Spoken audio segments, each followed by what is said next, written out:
안녕하세요. 이제 본격적으로 시작을 한번 해보겠습니다. 지금 시간이 좀 늦어가지고 조금 조용히 좀 얘기 좀 해야 될 것 같아요. 자는 사람들이 있으니까. 야심한 밤에 여러분이나 저나 공부하느라고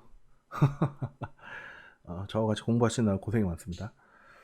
뭐 시원하게 음료수를 드실 분들은 드시고 커피 한 잔 하실 분들은 하시고 천천히 보세요. 천천히 제가 좀 최대한 편하게 좀 진행을 해볼 테니까. 이제 어차피 재질 쪽은요. 좀 한 가지 좀 그것도 아셔야 되는 게 이 모델링하고는 또 다른 분야입니다. 재질은. 그리고요. 실무에서 잘 일하시는 분들도요. 재질 잘 다루시는 분 그렇게 많지 않아요. 그리고 어렵습니다. 재질은. 훨씬 어려워요. 그러니까 생각보다 엄청나게 어려우니까 제가 이제 기본적인 내용만 제가 알려드릴게요. 근데 이제 실제적으로 재질은 그 기본적인 내용을 가지고 막 서로 섞고 합성하고 상황에 따라서 이제 최상의 퀄리티를 내기 위해서 유저들이 막 합성을 하고 편집하고 막 하는데 이게 하루 이틀을 해서 될 게 아니에요. 그러니까 연습을 많이 하셔야 되고 경험이 쌓여야 됩니다. 그래서 그걸 너무 이제 조급하게 생각하실 필요가 없어요. 그러니까 그렇구나. 키워드 있죠. 항상 키워드가 중요합니다. 그런 게 중요해요. 그러니까 내용을 몰라도 키워드를 알고 계셔야 돼요. 뭐가 무슨 뜻이고 어떤 기능에서는 어떤 게 기능이 중요하다 그랬지. 이 정도는 알고 가셔야 나중에 따로 공부하실 수가 있고 남들이 하는 얘기를 이해를 합니다. 그게 안 되면은 힘들죠. 여기다 이름을 바꿀 수가 있습니다. 예를 들어서 테스트 메터리얼 해갖고 이름을 줬어요. 이제 테스트 메터리얼이라는 이름을 메터리얼을 만들었는데 얘를 지금 여기다 적용을 해줘야 되잖아요. 여기다 입혀야 됩니다. 쟤를 여기서 예를 들어서 이렇게 입히잖아요. 그럼 얘 입혀져요. 재질이. 그리고 이렇게 동시 선택해서 동시 F4 동시 선택해서 이렇게 하면 물어봅니다. 선택한 애들을 다 입힐 거냐? 예. 그럼 다 들어가는 거죠. 예. 근데 이 메터리얼은 이 자체적으로는 얘가 할 수 있는 거는 밝기하고요. 색상 그다음에 표면의 부드러움 만담한 거죠. 표면 거칠기, 예. 반사, 그다음에 들어간 거 범프. 요 정도 하고 이제 뭐 투명한 거, 네. 요 정도밖에 할 수 있는 게 없어요. 그러니까 되긴 되죠. 기본적인 게 되긴 되는데 여기서 예를 들어서 이 오브젝트 상에서 내가 정밀하게 난 요 부분은 빛나고 요 부분은 안 빛나고 여기는 색깔이 노랗고 빨갛고 이런 거를 디테일하게 해줄 수가 없어요. 그걸 디테일하게 해주려면은 이 한 개의 오브젝트에다가 재질을 여러 개를 입혀야 됩니다. 여러 개를 엄청 많이 입혀야 돼요. 그러니까 재질이 많이 들어갑니다. 그냥.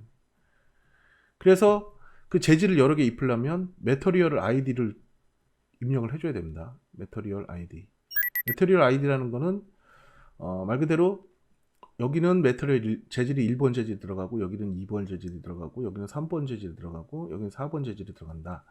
이런 식으로 결정을 해줘야 돼요. 그게 뭐냐면 여기 보면 잠깐 숙일게요. 선택을 해볼게요. 예를 들어서 F4번 눌러서 제가 예를 들어서 이렇게 선택을 했습니다. 그럼 여기 예를 들어서 내가 1번을 주고 싶어요. 그러면 클로즈 올 하고요. 클로즈 올 하고 셀렉션만 열어놓고요. 밑에 보면 메터리얼 아이디라는 게 있죠. 보면 여기다가 1이라고 치면요. 얘가 지금 메터리얼 아이디가 1번이 된 거예요. 얘가 2잖아요. 메터리얼 아이디가 2번이 된 겁니다. 이게 메터리얼 아이디예요. 이게. 자, 이제 한번 테스트 한번 해보죠. 테스트 맵을 복사를 해갖고요. 시프트에서요. 이거는 테스트 맵 2라고 하겠습니다. 테스트 맵 2. 그럼 얘 색깔을 바꾸려면 얘가 이렇게 바뀌어 있죠. 이 디퓨즈라는 게 있죠. 여기 디퓨즈. 이 디퓨즈를 눌러서 색깔을 바꾸면 됩니다. 그럼 색깔이 바뀌어요. 그럼 얘 같은 경우 색깔을 바꾸면 전체가 다 바뀝니다. 이제 얘가 모두 다 얘로 돼 있죠. 이렇게 돼 있는데, 그렇죠? 이렇게 돼 있죠. 네, 이렇게 돼 있습니다. 근데 색깔을 나는 여기 파랑으로 가고 싶다. 파랑으로 바꿨어요. 그럼 이 상태에서 얘를 선택하고요. 다시 빠져나와야죠. 4번, 5번. 네. 얘 선택해서 아까 여기가 다시요. 여기가 메테리얼 아이디가 2번이고요. 그 다음에 컨트롤 I 누르면 반전이 됩니다. 선택한 게 여기 1번으로 갑니다. 1번. 자, 이 상태에서는 지금 내가 줘봐야 똑같아요. 존은 하나만 나와요. 이상하죠. 그러면 메타리얼 아이디가 왜 있냐. 예. 그걸 쓰라고 있는 게 바로 뭐냐면 멀티 서브 재질이라는 겁니다. 보면 멀티 서브 오브젝트라는 말이 나오죠. 이게 드래그하면 이렇게 나옵니다. 화면에 튀겨 나옵니다. 얘가 지금 여러 개의 재질을 여기다 집어넣어서 복수의 재질을 하나의 오브젝트에 넣을 수 있게 만든 게 얘예요. 그래서 여기 1번이죠. 1번을 여기다 넣고요. 드래그해도 되고요. 그럼 인스턴스 딱 들어갑니다. 드래그해서 보통 인스턴스입니다. 카피라고 하면요. 이렇게 새로 생성이 돼버려요. 얘하고 얘하고는 별개가 되는 거예요. 근데 이렇게 들어가면 인스턴스가 되면서 이 재질에 들어갑니다. 근데 재질 이름 바꿀 수 있어요. 뭐 옐로우.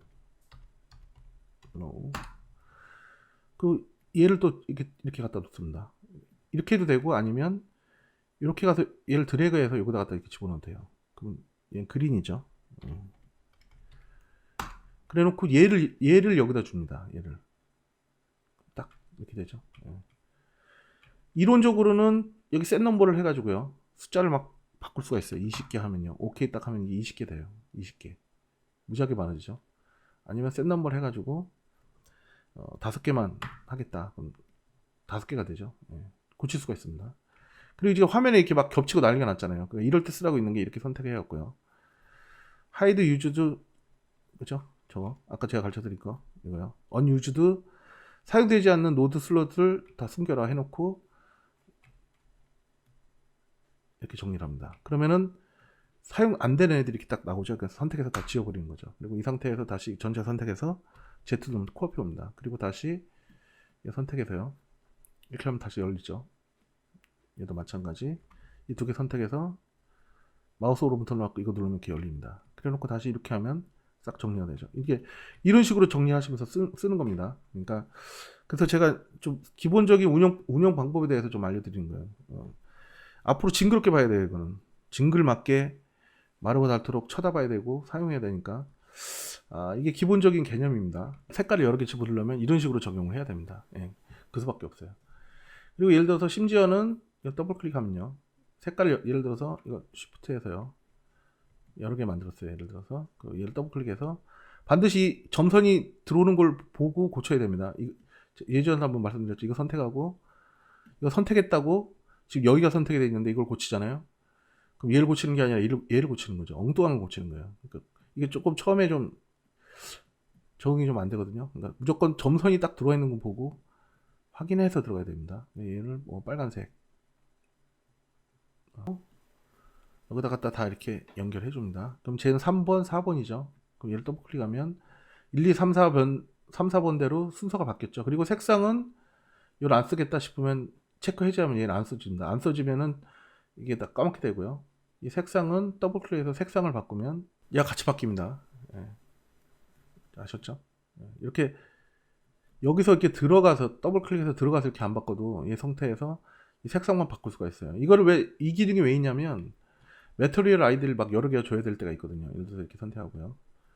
그래서 나는 이 오브젝트를 여기다가 바로 이렇게 주는 방법도 있어요. 이렇게.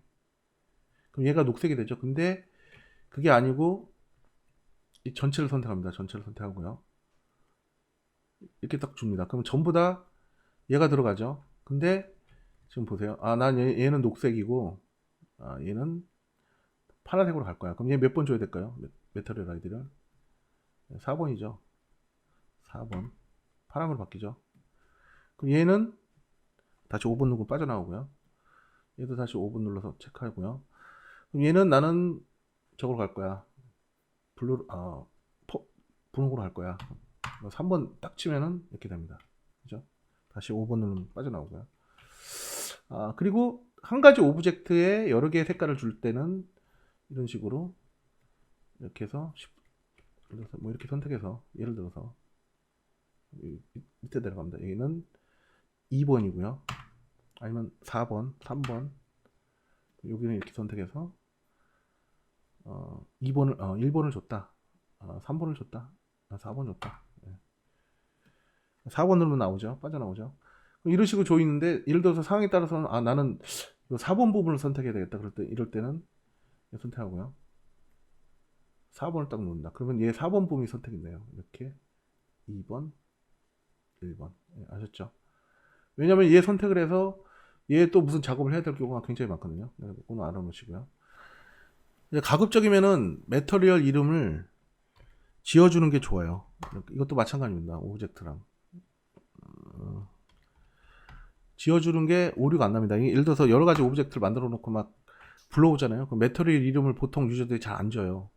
그럼 서로 이름이 같다고 막 메시지가 나오면서 이걸 고쳐라 막 말하라 막 귀찮거든요. 그러니까 미리 완벽하게 최종 단계에서는 저 해주는 게 좋고요. 다 가급적이면 다 이름을 져주는 게 좋습니다. 맥스는 무조건. 여기도 뭐 다 이름이 져져 있죠. 이 이름이 들어와 있죠. 이거는 이제 그 서브 오브젝트 상에서 이름 짓는 건데 여기 졌으면 굳이 안 져도 상관없어요. 얘가 이제 메인이죠. 메인 매터리얼이 되는 거죠. 그리고 얘는 플로우라고 이름 줬습니다. 그럼 얘는 5번이죠. 그럼 얘 선택해서 얘는 지금 바꿀 수가 없죠. 에디터 풀리가 아니니까 이걸 얹고 선택해서 매터리얼 아이디가 어디 있나요? 쭉 내려보면 나옵니다. 여기 5번이라고 딱 칩니다. 그러면 다시 5번으로 빠져나오고요. 그럼 얘는 5번이 됐고 얘는 1번으로 가겠습니다. 편의상 1번 그 다음에 5번으로 빠져나오고요. 그러면은 이제 F4번 눌러보면 이제 재질들이 다 따로따로 각자 따로따로 입혀졌어요. 이제부터 기본적인 저 세팅은 끝났고요. 두 개를 설명드려야 되네. 메탈 섀도우는 요거는 이렇게 주잖아요. 재질 주잖아요. 그럼 얘는 바닥이 그림자는 봤는데 렌더링은 얘 이미지나 이런 건 렌더링이 안 됩니다. 얘를 이런 건 언제 많이 쓰냐면은 메탈 섀도우 같은 경우요. 시프트 키 딱 하잖아요. 그러면은 저 배경을 흰색으로 바꿔볼까요? 8번 누르면은 엔바이러먼트 창이 나옵니다. 엔바이러먼트 8번이죠. 색깔을 이런 걸로 한번 바꿔볼게요. 파란 걸로. 이 상태에서 렌더링 한번 해볼게요. 어떻게 되나? 이렇게 되죠. 지금 보세요. 매트인 섀도우를 여기다 제가 여기다 입력했잖아요. 재질을 줬잖아요. 그러면 그림자는 지는데 이 바닥이 얘가 렌더링이 안 돼요. 이거는 뭐냐면 어떻게 쓰냐면 여기다가요 사진을 넣습니다. 사진을 넣으면 엔바이러먼트 그거까지 한번 해보죠. 여기 보면 맵에 보면요 비트맵이라는 게 있습니다. 이걸 드래그해서 이렇게 놓습니다. 이제 앞으로 여러분들이 엄청 많이 해야 되는 건데 제가 시퀀스 파일을 들었는데 여러분이 이거 체크하면 안 됩니다. 이게 같은 파일로 돼 있는 거가 이제 뭉태기로 엮여서 들어오면서 시퀀스 파일로 들어오게 돼요. 이거는 이게 동영상 같은 거나 움직이는 배경 할 때 쓰는 거고요. 지금은 저거 체크하면 안 되고요. 됐죠? 그러면은 더블 클릭하면요. 이 비트맵을 또 수정할 수 있는 그게 나오는데 이거는 다음 시간에 자세히 하도록 하고 얘를 드래그해서요. 그렇죠? 드래그해서 갖다 놓습니다. 그 인스턴스로 갖다 두면 유즈 맵이라는 데 이게 딱 체크가 되기 시작하면서 배경으로 쓸 수 있다고 나와줘요. 그리고 엔바이런 체크가 돼 있죠. 얘를 배경 이미지로 쓰려면 스크린으로 바꿔야 됩니다. 스크린. 여러 가지가 있습니다. 스피어리컬이 있고요. 스크린인데 주로 요 두 개가 많이 쓰이거든요. 스크린이라는 거는 그냥 사진 그대로 배경에다 그냥 렌더링 시켜주는 거고, 스피어리컬은 뭐냐면 HDRI 맵이라는 게 있어요. 그것도 다시 한번 설명을 드릴 거예요. 다음 시간에. 설명드릴 게 무지하게 많아요. 여러분 지금 하나도 모르시니까. HDRI 맵이라는 거는 이거 시프트 해갖고 볼까요? 이거 어떻게 생긴 거냐면 참고로 이 이미지를 보려면 더블 클릭해서 뷰 이미지를 보면 이 이미지가 나옵니다. 이렇게 더블 클릭해서요. 더블 클릭하면 이 이미지가 있는 주소가 나오거든요. 이거 오른부터 눌러가지고 오픈하면 사진을 볼 수가 있고요. 카피해서요. 더블 클릭해서 여기다 페이스트 해갖고 붙여놓을 수도 있고요. 그냥 한번 찾아보죠. 딴 걸 한번 해보죠. 제가 여러분들한테 드리는 것 중에 여기 있죠. 데스크 오피스 HDR이라고 되어 있는 거 있죠. 얘를 클릭을 합니다. 그리고 불러와요. 불러올 때 뭐 오버라이드 이건 신경 안 쓰셔도 되고, 그러면 어쩌고 저쩌고 나오는데 그냥 오케이 누르면 됩니다. 얘는 이미지를 봅니다. 이렇게 생겼어요. 얘는 뭐냐면 이거를 촬영하는 장비가 따로 있어요. 이거 촬영하는데 HDRI 이미지 같은 경우는 특징이 이 이미지 자체가 조명 역할을 해요. 그래서 사방에서 들어오는 빛 역할을 하기 때문에 심지어는 화면상에 여러분들이 구성한 장면에 조명 설치를 하나도 안 해도 얘만 HDRI만 배경으로 놔도 환해집니다. 예, 그런 역할을 하는 거예요. 이게 굉장히 많이 씁니다. 되게 중요한 맵이에요. HDRI 맵이. 조명 역할을 하는 맵이고 배경 역할도 할 수 있다. 예, 그렇게 일단 알아놓으시면 되고요. 얘는 지금 엔바이런에 스크린으로 세팅이 돼야 되고요. 이런 이미지 같은 경우는 저기 스크린으로 세팅이 돼 있어야 되고요. HDRI 맵 같은 경우는 엔바이런에 스피어리컬 엔바이런먼트라고 요 옵션이 들어가 있어야 됩니다. 그래서 얘를 일단은 이 두 가지를 같이 한번 해보죠. 예. 이렇게 한번 드래그해서 갔죠. 예. 그래놓고 이제 렌더링 한번 해보죠. 어떻게 나오나? Shift Q 하면 자 보세요. 꼭 이 조명하고 이런 것만 야외 이 사진하고 비슷하게 맞춰주면요, 이게 합성을 하는 거예요. 이렇게. 예. 특히 뭐 각도라든가 이런 각도 이렇게 좀 잘 맞춰가지고 뭐 퍼스펙티브 매치라는 그런 기능도 있는데 이런 식으로 하면 2D 사진에다가 합성하듯이 이렇게 할 수가 있고요. 또 반대로 HDRI 맵을 여기다 적용시키면요, 얘가 렌더링 하잖아요. 그러니까 이렇게 사무실에 떠 있는 것 같은 이런 것도 됩니다.